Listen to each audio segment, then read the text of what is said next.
Hi, this week I watched Jailhouse Rock, the 1957 Elvis Presley vehicle, one of his first films, and depicting a construction worker who, one evening at a bar, gets into a fight with a pushy man who doesn't like his wife chatting him up. The man is killed in the fight, and our Elvis character is sent to prison for manslaughter. But while he's there, he gets a taste for music and is mentored by his cellmate, who's the prison fixer. When he emerges from prison, he tries to establish himself as a music star and gradually climbs his way up the greasy pole of show business, but gradually loses something from himself along the way. It's a showcase for Elvis, and so we have some terrific songs, some terrific performances, and a demonstration that he is a talented actor. Um, the issue with the film is that his character is not a very nice person, and it's a fairly continuous thread over the course of the movie that he's not a nice person, and that he is hard to like and hard to root for as a protagonist. Other characters do pick up on the fact that he's becoming increasingly arrogant and alienated from them and increasingly selfish.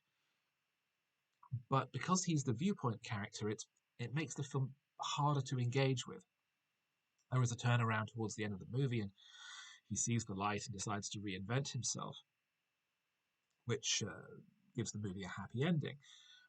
But it's just difficult to engage with on a narrative level because it can't overcome the roadblock of this character just not being sufficiently interesting or likable or engaging to root for.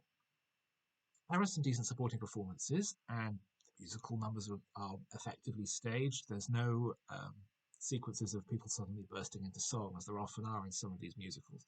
Instead, they're all in the form of performance.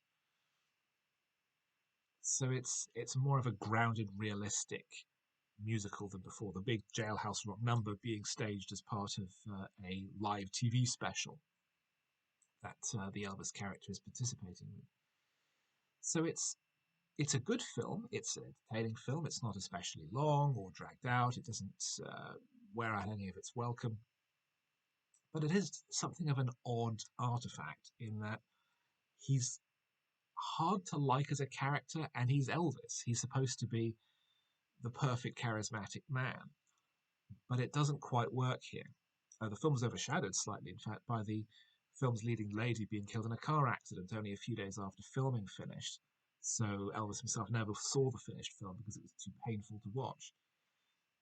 With that in mind, she delivers a fine performance, although I must admit I can't remember her name offhand. And although it's an effective film, it's, I would say, perhaps on the weaker end of Elvis's film career.